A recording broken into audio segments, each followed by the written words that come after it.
What if I told you that hidden deep within the ancient redwood forests of California, there is a place where the most powerful men in the world gather in secrecy, a place shrouded in shadows, guarded by myths and whispered about in conspiracies, a place where presidents, billionaires, military leaders, and corporate giants perform strange rituals under the watchful gaze of a 40-foot stone owl?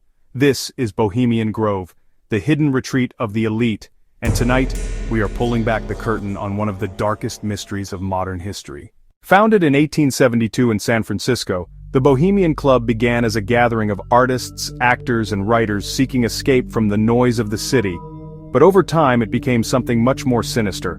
By the early 1900s, its membership shifted from creatives to politicians, bankers, and industrial magnates, men whose decisions shaped nations, presidents like Richard Nixon and Ronald Reagan, business moguls from Rockefeller to Bush, defense contractors and media tycoons, all finding comfort behind the high fences of the Grove. And while their motto proclaims, "Weaving spiders come not here," meaning business and politics should be left outside, insiders and investigators believe the opposite is true, because behind the laughter, the music, and the camaraderie lie whispers of deals that changed the course of history. Deep within the Grove's protected heart, a monolithic figure commands the landscape, the Owl Shrine. Carved from concrete over a steel armature, this 40-foot statue isn't merely a decoration, it's a focal point of immense power and symbolism. It stands guard over a man-made lake, its stony gaze perpetually fixed, as if watching over the secrets whispered beneath the redwoods. Officially, the owl represents wisdom, but for those who look deeper, its meaning darkens. To many researchers, this is not Minerva, the Roman goddess of wisdom. They see a direct link to ancient, far more sinister deities. Some point to Lilith, the demon of the night. Others, more chillingly, whisper the name Moloch, the Canaanite god associated with sacrifice, a terrifying effigy to which offerings were made by fire. And it is here, before this imposing idol, that the club's most infamous ceremony unfolds, the cremation of care. Every summer, as darkness blankets the forest, a solemn procession begins. Hooded figures in elaborate robes, some black, some red, some silver, emerge from the trees, their path lit only by the flickering torches they carry. A funereal dirge echoes through the redwoods as they guide a small boat across the lake, carrying a crude, blanket-wrapped effigy. This is dull care, the personification of all the worries and responsibilities these powerful men leave behind when they enter the Grove. The high priest, in his most ornate regalia, addresses the owl.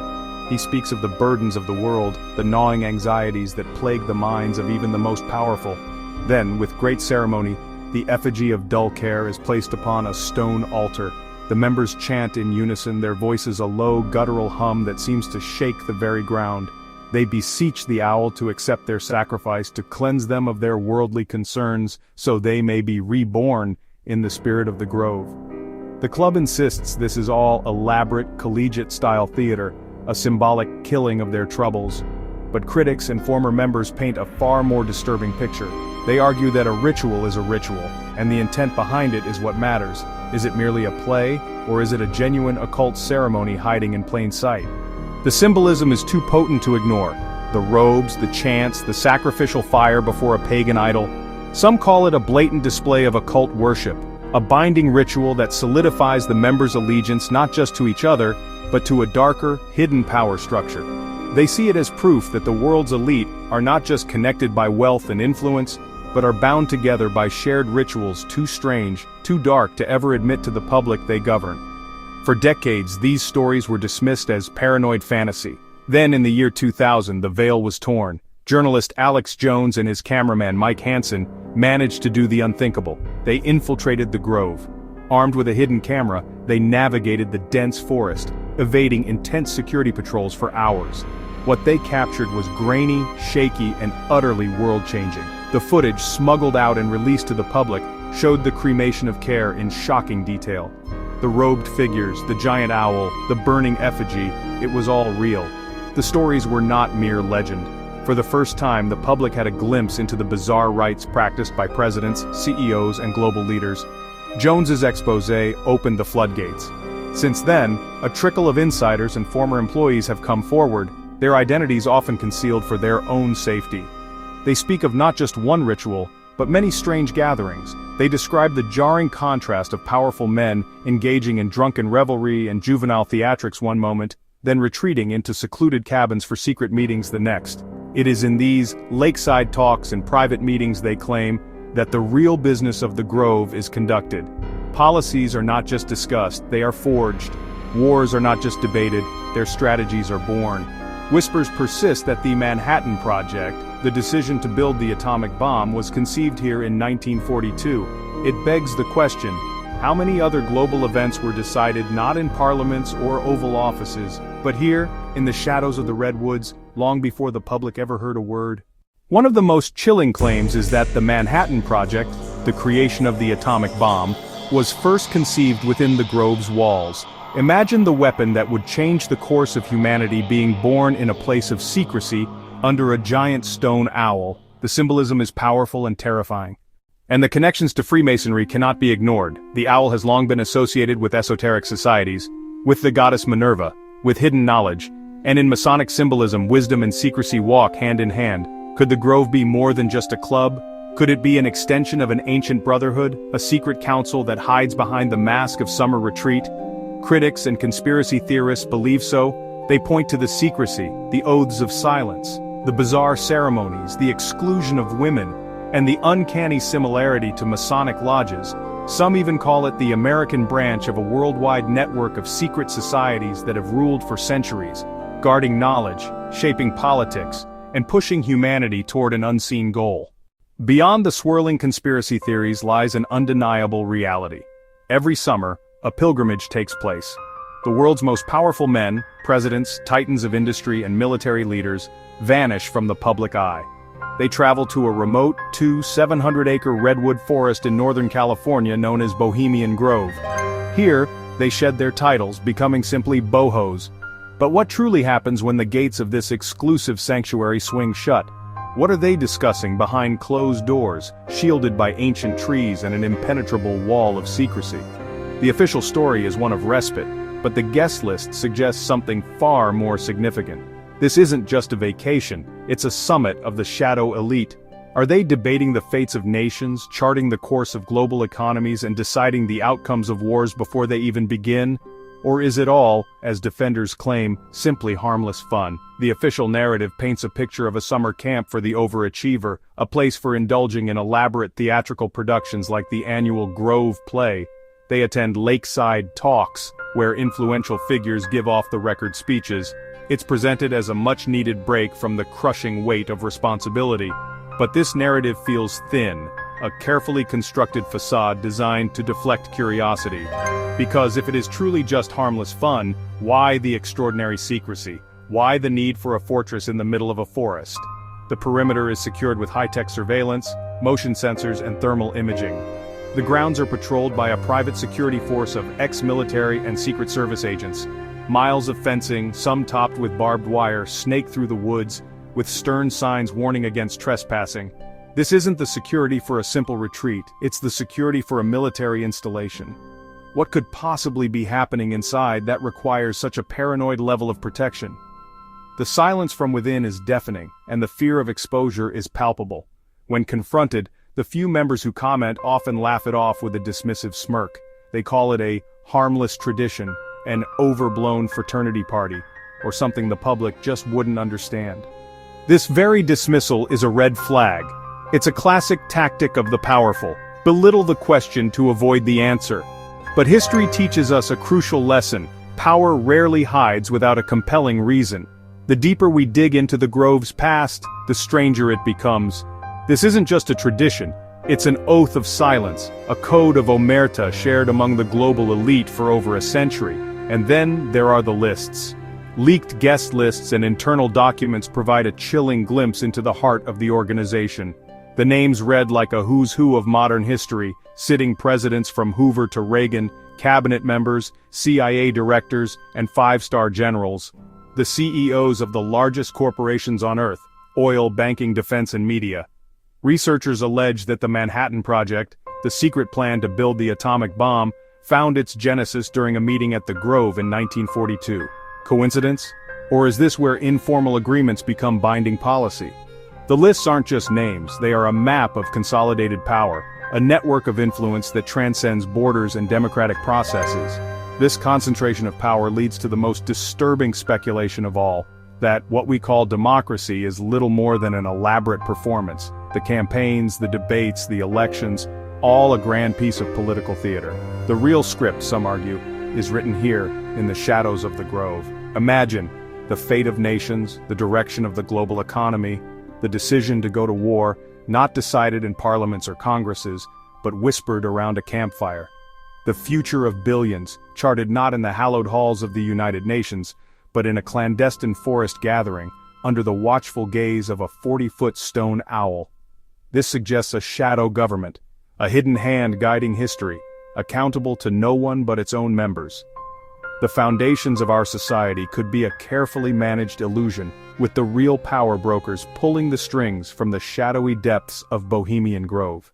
The strangeness grows when you realize how often powerful symbols repeat: owls, fire, robes, chants, secrecy, all tied to ancient rituals, all tied to the Masonic and occult traditions, and the question remains, are these men simply playing out theater, or is this a continuation of an older, darker faith? Some testimonies speak of unsettling performances, effigies burning, music echoing, mock sacrifices that feel far too real.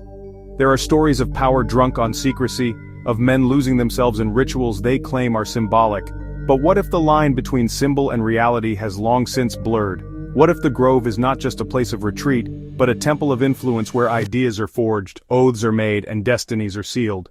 To truly grasp the Grove's potential for influence, we must return to the summer of 1942.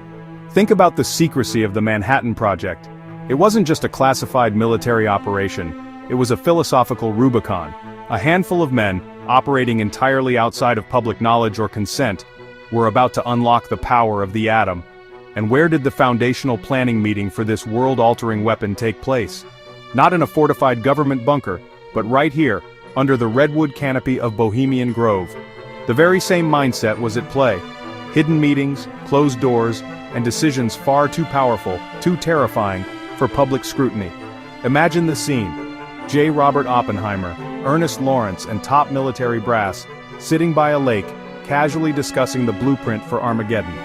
This wasn't an accident. The Grove was the chosen venue precisely because of its isolation, its privacy, its established culture of absolute discretion. It was the perfect incubator for a secret that would redefine the 20th century. The successful secrecy of the Manhattan Project, born in the Grove, sets a chilling precedent. If the most consequential decision in modern history was nurtured here, away from the eyes of the world, what else has been planned in the shadows of these ancient trees? The question is not just speculative, it's essential. Consider the decades that followed.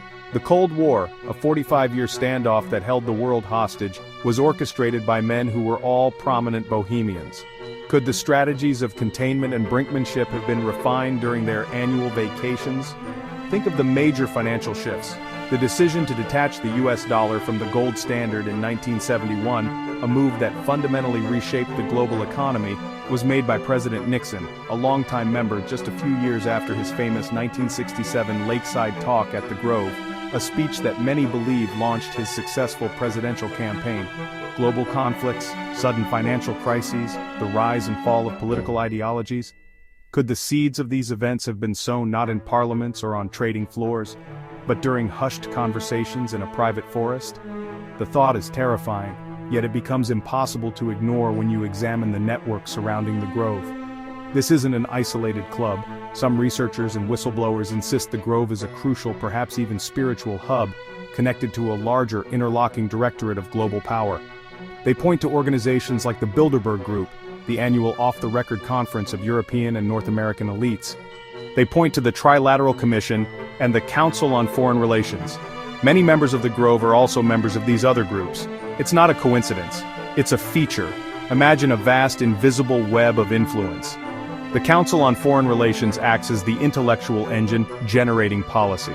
The Bilderberg Group serves as the international planning session where consensus is built. And Bohemian Grove? It functions as the bonding ritual, the place where personal loyalties are forged and the tribe reaffirms its shared purpose, far from the democratic process. It's a shadow government, operating in plain sight, its threads all woven together in secrecy. And at the heart of this web, the symbols repeat, becoming a dark mantra. The owl, the fire, the silence, the oath. This is not mere pageantry.